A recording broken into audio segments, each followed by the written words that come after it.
Привіт!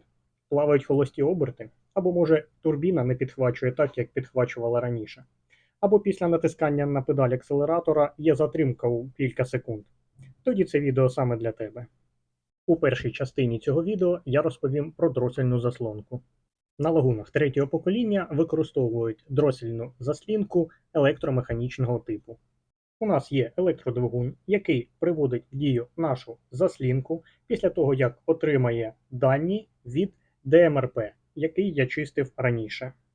Поліз я сюди через те, що мене не влаштовує, що мій автомобіль заводиться досить довго 1,5-2 секунди. Саме через це я хочу перевірити дросельну заслінку на наявність забруднення. Я помив свій двигун, але на патрубку, який йде до дросельної заслінки, все одно є частинки олії. З'являється вона там через те, що з'єднання не є герметичним. Тобто між з'єднанням просачуються оці пари моторної оливи, які осідають на патрубку. Щоб дістатися заслінки, потрібно піддіти металеву скобу, і, як бачиш, до мене вже хтось пробував загерметизувати це з'єднання. Залишки білого герметику, який частково вже відпав, а частково потрапив всередину.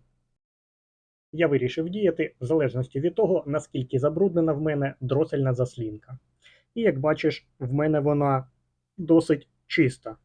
Тобто я бачив відео, де вона повністю вкрита слоєм, таким товстим шаром бруду. В мене його майже немає. Я б сказав, невеликий наліт.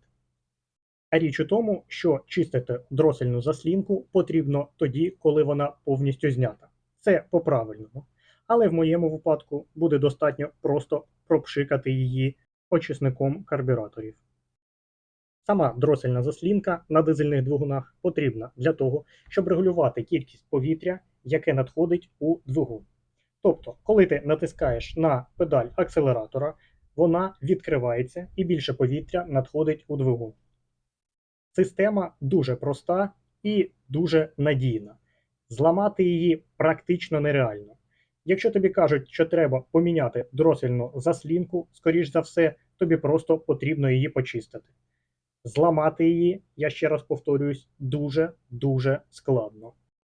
Забруднюватись вона може з різних причин. Наприклад, через умови експлуатації транспортного засобу або через загальний стан твого двигуна.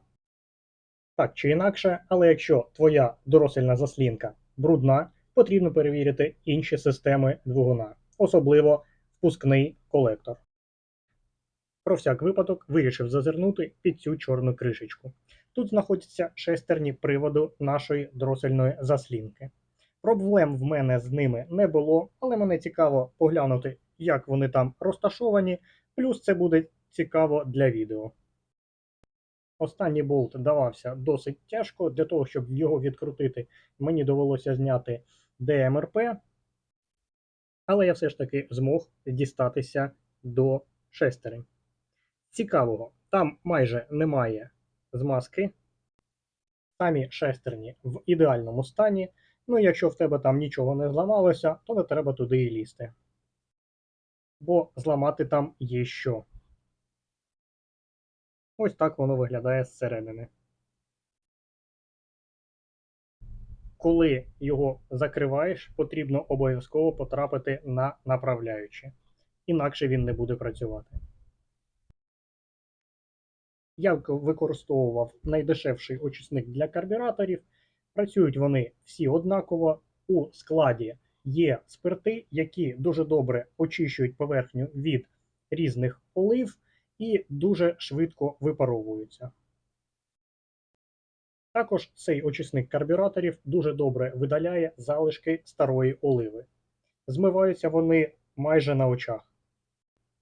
З мінусів це його вартість, це об'єм, його небагато, а також те, що він залишає звичайний бруд, не масляні плями на місці. Але якщо тобі потрібно прибрати оливу з невеликої ділянки двигуна, зробити це одне задоволення. Залишилося зібрати все докупи і не забути одягнути всі фішки. На сам дросель я забув надягнути фішку. Мені видало кілька помилок і двигун не заводився. Довелося все передивлятися, але ефект від чистки дросельної заслінки в мене є. Автомобіль почав заводитись набагато швидше. Тепер кілька слів про клапан управління турбіною. Коли ми збільшуємо оберти двигуна, збільшується обсяг відпрацьованих газів. Ці гази потрапляють у турбіну і розкручують її. Але чим більше обертів, тим більше відпрацьованих газів. А значить, і тиск в турбіні зростає. Для того, щоб ці гази не пошкодили турбіну і двигун, а також для регуляції турбіни, і потрібен оцей клапан. Цей клапан в більшості своїй нерозборний. Він має два регулятори. Один регулятор ти можеш побачити зверху. Він закритий ось цією чорною втулкою. Інший регулятор знаходиться знизу. Оцей корпус наче знімається, але насправді він незйомний. Свій клапан я, звичайно, не розбирав, але люди це робили, і всередині наш клапан виглядає ось так. Все зібрано докупи, все працює, автомобіль став краще заводитись, ну а те, що на моїй дросельній заслінці немає бруду, означає те, що я гарно перевірив двигун перед купівлею. І ти не пожалій часу на перевірку свого наступного авто. Дякую за перегляд.